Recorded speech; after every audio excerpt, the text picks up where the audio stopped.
Dear students, today we learn about trigonometric ratio of some specific angles। ठीक है, exercise 8.1 हम लोगों ने सॉल्व कर लिया था।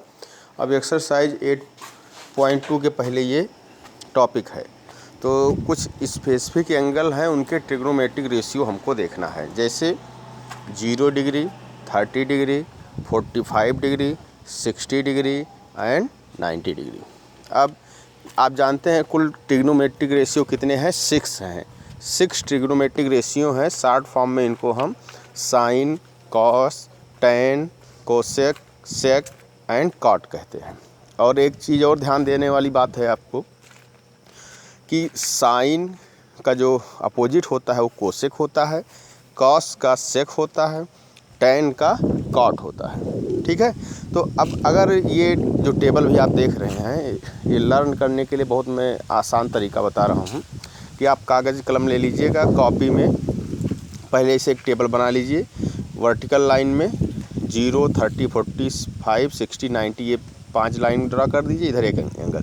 अब साइन की वैल्यू केवल आपको याद करनी है। ठीक है, साइन 0 की वैल्यू 0, साइन 30 की वैल्यू 1/2, साइन 45 की वैल्यू 1/√2, साइन 60 की वैल्यू √3/2 एंड साइन 90 की वैल्यू 1।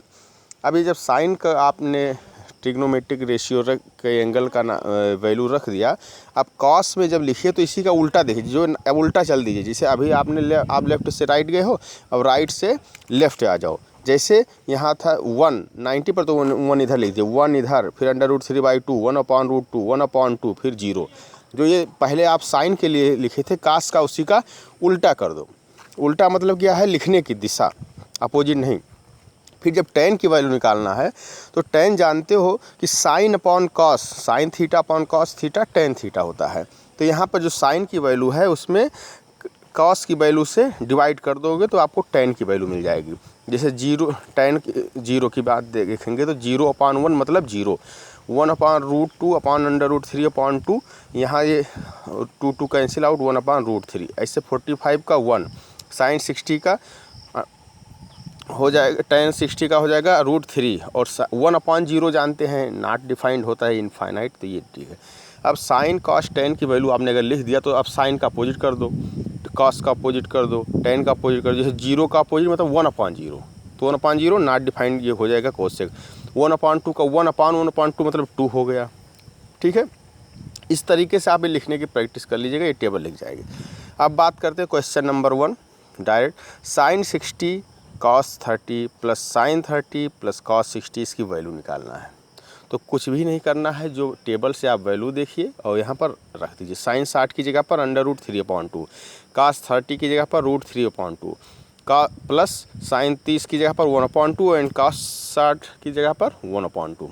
अब एक सिंपल फ्रैक्शन हो गया। फ्रैक्शन सॉल्व करना जानते ही हो। √3 को √3 से मल्टीप्लाई करोगे 3/4 यहाँ हो गया, यहाँ 1/4 आ गया, तो 3/4 प्लस 1/4 क्या हो जाएगा? 4/4, दैट इज़ 1 हो गया।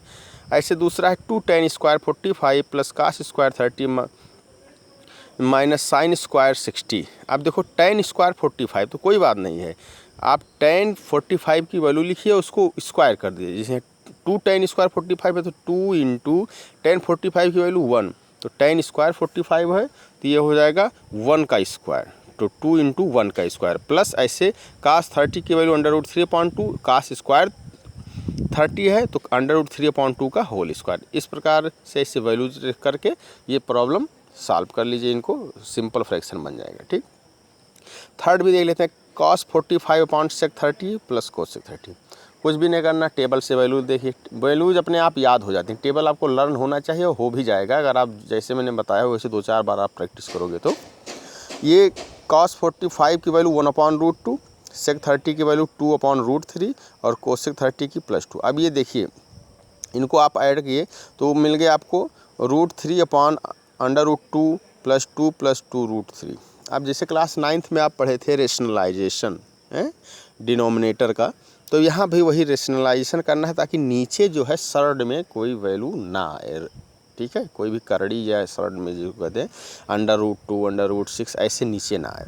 अब आप देखते हैं यहाँ इसको, अभी ये क्लास 9th में आप आ गए, अभी आपने क्लास 10th का ट्रिग्नोमेट्री का रेशियो का मान रखा वैल्यूज़ का, आपको मिल गए यहाँ √3/2 √2 + 2 √2√6 ये बन गया आपका एक्सप्रेशन है। अब इसको rationalise, you have to rationalise it. Rationalise करने के लिए क्या तरीका होता है, जो प्लस साइन रहे उसका निगेटिव और माइनस है तो प्लस से मल्टीप्लाई कर दे सेम चीज़ से। तो यहाँ √3/2√2 प्लस 2√6 है, तो यहाँ 2√2 प्लस 2√6 है, तो इसको 2√2 माइनस 2√6 से मल्टीप्लाई कर दीजिए।